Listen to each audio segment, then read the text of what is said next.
This week was one for the record books and one of the craziest weeks of NCAA men's gymnastics I've ever seen. Stanford put in its lowest score of the season and dropped from first place to fourth. Oklahoma had a record-breaking crowd.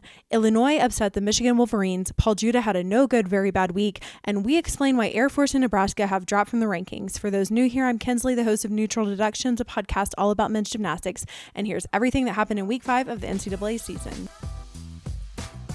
This is the Neutral Deductions podcast, men's gymnastic news, coverage, and analysis. Hosted by Kinsley Beal. We have to start with Illinois' takedown of the Michigan Wolverines. Michigan's highs were high, but their lows were very low, and they opened the door for the home team to take another win. According to Men's Gymnastics Rambling, a new men's gymnastics website, Illinois overcame a 7-point difficulty gap to win by 3.45 points. This is a huge testimony to their consistency. In the past 10 years, only 3 teams have won the NCAA title: Michigan, Oklahoma, and Stanford. And Illinois just took down Oklahoma last week and Michigan this week. If this is not a statement that they are here not only to improve upon their third place finish last year, but that they are also seriously looking for that national title, I don't know what is. Head coach Daniel Ribeiro said, "I knew going into this meet we needed some major improvements to take down Michigan. We focused on consistency and sticks last week, and the boys showed up today. Last week we went 23 for 30 on sticks. This week we improved to 29 of 30. The guys focused on their control today. They followed the plan laid out for them, and they came out on top. This is another massive victory for us, and I am beaming with pride." Their 3 event titles all came in the first half of the meet. Connor McCool won floor, Brandon Dang won pommel horse by almost a point, and reigning national champ Ashton Anaya took the win over Michigan's Javier Alfonso by a 10th. Brandon Dang's 15.2 is the highest score in the nation, though his 3-score average has him in third.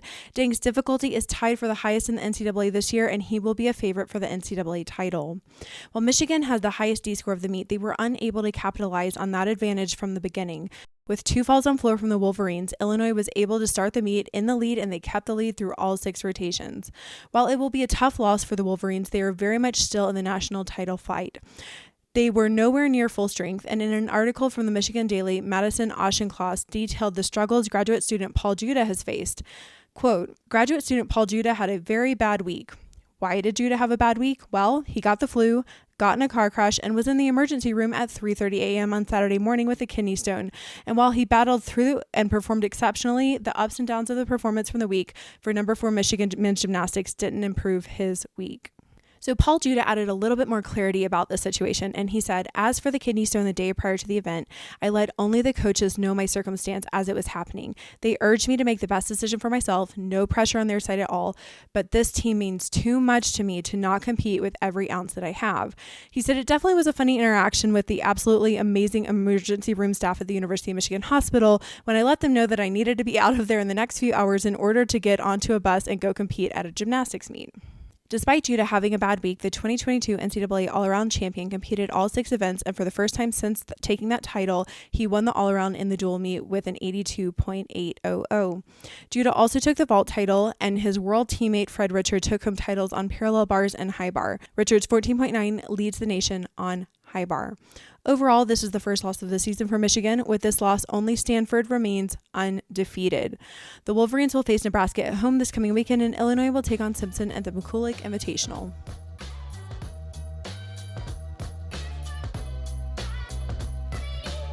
Neutral Deductions is your exclusive gymnastics news platform focused entirely on men's gymnastics. To show your support, please subscribe to Neutral Deductions' YouTube channel and follow us on Instagram.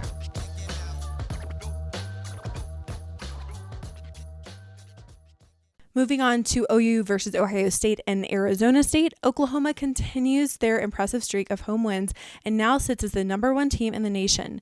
In front of a record-breaking crowd of 2,111 fans, a baby kangaroo, and several snakes, the Sooners beat Ohio State and Arizona State at home. Of their win, head coach Mark Williams said, "I am pleased with the bounce back from last weekend. Our parallel bars team was awesome. They did a really great job. It certainly looks like we got back on track here. We were maybe a little slow getting started at the beginning, but the last half of the meet we had great energy in the building and the guys had a really great performance. I was really happy with the job that they did today. We still haven't hit our full stride yet, but I'm pretty happy with the overall performance. Colin Flores took the all-around title with an 80.3 and 1 parallel bars. Emery Dodonley continues his consistency on floor and picked up yet another title there. Ignacio Yockers won pommel horse, and Adriel Perales Valencia won still rings. And Max Berenzev tied Ohio State's Zach Snyder on vault. Ohio State took second with a season high of 400.600. They became the 7th team to break the 400 barrier. In addition to their season high as a team, they also set a new season high on vault with a 72.7, which is the 3rd highest vault total behind Illinois and Nebraska. In addition to Snyder's win on vault, Caden Spencer took the top spot on high bar. Head coach Rustam Sharipov said, "We had a few season highs, which were the highlights, but we are still missing a lot from our full potential. We'll get back to the gym to grind away before we are on the road next weekend at Penn State." Gymnastics always offers a few moments of comedy, and this time the high bar broke at the meet, and both Ohio State and Oklahoma coaches had to use pieces of whiteboard to fix the high bar. Next week, OU will face Cal at home, and Ohio State will travel to take on Big Ten rival Penn State. Before moving on to Navy versus Army, I want to take a moment to talk about why OU consistently has the highest attendances at their meet. I'm talking in the thousands when most teams can barely scrape together a few hundred fans. It's because they are out there in their community. Their athletes are volunteering at an elementary school every week. Their athletes are visiting sorority houses, serenading them and bringing them flowers. All of this, it makes a difference, and if you think otherwise, you're dead wrong. When Jordan Weber got to Arkansas, she went around visiting sorority houses and personally called donors. The personal interaction is critical to growth. Almost every women's team understands the work that is required to get people into the stands and build the relationships with them. And in my experience, most MAG coaches and athletes are unwilling to go the extra mile. But there is a general lack of understanding of how much work is required to actually build and sustain an audience. If NCAA men's gymnastics programs want to save their sport, they have to be willing to do the work to be in the community. Go to the sorority and fraternity houses, visit elementary schools, give tickets to local gyms and offer free clinics. Personally invite people who are in your classes. Go to the music school and support their performances and invite them to your competitions. This is how you make a difference. Moving on to Navy versus Army, it's always an exciting meet when Navy and Army go head to head, but this time the drama started early. According to Navy Gymnastics, the drama of Army-Navy got keyed up early when the 2023 NCAA All-Around All-American Isaiah Drake was scratched from the starting lineup on multiple events as he suffered an injury on Friday during practice and was unable to heal up in time for Saturday's meet. Drake is Navy's leading scorer on rings, vault, and parallel bars, and with him out of the lineup, many younger athletes came into play.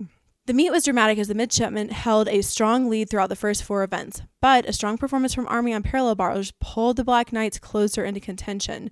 In their own house, Navy remained confident, pulling a dominant 7.3 victory on high bar, totaling a 12.6-point victory over their closest rival. Head coach Kip Simon said, "Today really showed the blue-collar grit of this program. Today was a complete team effort from top to bottom. We fought for our team, our program, our alumni, our institution, and our fans.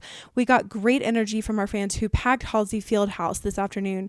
We hit some roadblocks early in the day, but this group just found a way. We clawed, scratched, did whatever we needed to get this win. It was a gritty performance." In the end, Navy took 4 of the event titles outright. Sam Berdagunta continued his floor titles. Riley Rose took still rings. Kayla Pickey took high bar, and Matthew Petros took parallel bars. Petros also tied Army's Jonathan Pink for the vault title, and Maddox Pablan of Army won pommel horse outright. The midshipmen and the Black Knights will meet again this coming weekend against Air Force in the All-Academy Championship. Neutral Deductions recently launched this year and is entirely funded by listener contributions. If you'd like to support the show and help promote men's gymnastics, kindly consider making a donation through the PayPal link provided in the show notes. All donations are greatly appreciated. Thank you. Nebraska finally had their home opener in the first week of February. They hosted Penn State in the Big Ten matchup where the Huskers won the meet by about 2.5 points. In the head-to-head format, both teams started on floor. Nebraska's first gymnast Toby Ling and Penn State's final gymnast Michael Artlip tied with a 14.0 and the top score of the meet. Nebraska had the highest score on floor, pommel horse, and still rings and vault, but a less than ideal performance on parallel bars. They then rallied as a team to finish the day strong with 5 of the 6 best team events as a team. In addition to Ling's title on floor, Alex Tashi took vault with a 14.85. Zach Teeterman won high bar with a very competitive 14.45. And Sam Phillips had a much better all-around than the season opener. He won the title with an 80.050. Penn State was not happy with their performance overall. Head coach Randy Jepson said, "Disappointing performance today. We were primed and ready to make some decent improvements, but that didn't show today. We let it get away from us with Nebraska, so we'll have to sharpen up to be more competitive in the Big Ten. Hopefully our guys are up for the challenge." Despite the disappointing performance as a whole, there were some individual highlights. Penn State took the majority of the individual titles. As I mentioned earlier, Art Lip won floor. Michael Giroux took the pommel horse title and made his season debut on vault after battling some injuries. Luke Esparro posted a career-high 14.0 on still rings, and Josh Carnes won parallel bars. In fact, Penn State swept the entire parallel bar title, with Matt Cormier taking second and Ian Roybal taking third. Nebraska will travel to Michigan for a Big Ten rivalry, and Penn State will host Ohio State this coming weekend. Moving on to Simpson versus Greenville, both Greenville and Simpson posted program records this week as Greenville bested Simpson in a dual meet. Greenville continues to impress as they edge closer and closer to that coveted 400 mark. For comparative purposes, their 392.950 was even better than reigning national champ Stanford score this week. In addition to the team win, Greenville also took 5 of the 6 event titles. Zach Connolly continues to impress with another first place on floor, and Greenville took the top 5 places on the event. Jacob Foster took first on pommel horse, and Landon Bennis took second. Bo Bice won vault, and a fun fact is that he is the first MAG gymnast from Arkansas to ever win an event title. And Donovan DeVinny took the top scores on parallel bars and high bar. Just because Greenville took the win doesn't mean Simpson didn't also have a record-breaking performance. Against Greenville, Simpson improved their highest ever team score by nearly 10 points and also set a new program record on 3 events. Simpson's lone event win came from Brian Rollison, who won his first ever title on still rings. Milo Staley also won the all-around title with a career-high 73.650. Coach Colin Payne said, "This was the performance I've been waiting for. The team had a real presence on floor and owned their gymnastics. I couldn't be more proud of what this team did today, and there's still more room for them to grow this season, too." Simpson will face Illinois in a dual meet this Friday against Illinois at the McCulloch Invitational in Sarasota, Florida. Finally, Stanford versus Cal. Stanford had a very, very off week and barely beat California, whom they have beaten handily in their previous 2 meets. A lot of people are very concerned, but I don't think there's a reason to be yet. Stanford has done this at least once for the last several years. There's usually one meet where they rest their top guys and try some new talent, and they usually get a much lower score. This time they rested Asher Hong, Coy Young, and Colt Walker, and 4 freshmen had the opportunity to have collegiate debuts. What I would say is that this meet maybe reveals that Stanford doesn't have as much cultivated depth as they have had in previous years. With their top guys, they are still one of the top teams, but if one of them has an off day, there's definitely room for them to be beaten. While Stanford did pull out the win, the road to that win wasn't easy or straightforward. Stanford led the first 3 rotations but had a disaster on vault. Their first vaulter, Kyan, ended up messing up his steps, and instead of his intended vault, he just did a tucked front handspring. Brendan Wynn fell, and just a combination of other less than their normal execution led them to be about 7 points down on their vault average. Still, after their vault, they barely held the lead over Cal. Then they went to parallel bars, and Stanford ending up having to count an 11 from J.R. Chow, someone who is usually very strong on parallel bars, and Cal ended up taking the lead by a 10th and a half going into the final rotation. As you know by now, Stanford came back on high bar and won by a point. Stanford also took the all-around title and 4 event titles. Cal's Jasper Smith-Gordon took the vault title, and Theodore Roald Gatterud took the high bar title.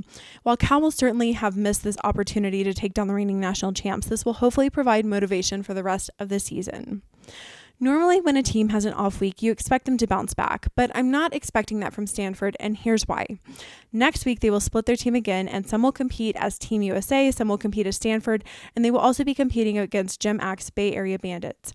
In the past several years, they have only fielded partial lineups for this meet, so if you see a score in the 200s, all is normal. After that week is Winter Cup, and then they have a quad meet against Cal, Nebraska, and Air Force. Now, if at that meet we don't see a score in the 410s plus, then there might be cause for concern. Speaking of Nebraska and Air Force, there have been some questions as to why Air Force and Nebraska have dropped out of the rankings. The NCAA rules state that from January 29th to February 25th, the average of the 3 highest scores, regardless of competition location, is how the rankings are determined. To date, both Air Force and Nebraska have only competed twice. Next weekend, Air Force will compete at the All-Academy Championships, and Nebraska will take on Michigan. Both should have enough scores to get back in the rankings. Before we move on to a little bit of business, we've gotten another 5-star review. This one is from Skater422, who said, amazing coverage. Kinsley does an amazing job of covering men's gymnastics. From NCAA to elite, she has you covered. One of the best resources for staying on top of everything men's gymnastics. So if you would, please rate and review us on Apple Podcasts or wherever you get your podcast. It really helps us. If you're listening on YouTube, please like and subscribe. We are almost to that 1,000 mark. It really helps others find Neutral Deductions and learn more about men's gymnastics. If you would like to help bring more live men's gymnastics coverage, please consider donating. We are entirely listener supported at this point, and even $10 helps us cover a meal. We have received $1,120 in donations thus far, which have covered the flight to Beach Blast, the drive to Colorado Springs, some housing, and the flight to Winter Cup, and part of our hotel at Winter Cup, which is really exciting. We're looking for about another $400 or so to help us get us through Winter Cup. So if you are able and willing to help bring this coverage to life, the PayPal link is in every show note and at the bottom of every article on neutraldeductions.com. You can donate via PayPal or Stripe. Some people have had a few questions about the Stripe link because it shows up as Musicians Health Lab Incorporated, which is the technical name of my business. However, the trade name is Neutral Deductions. So if you have any questions, comments, or insider tips, you can email Kinsley at neutraldeductions@gmail.com. That's all for this week. We'll see you next time.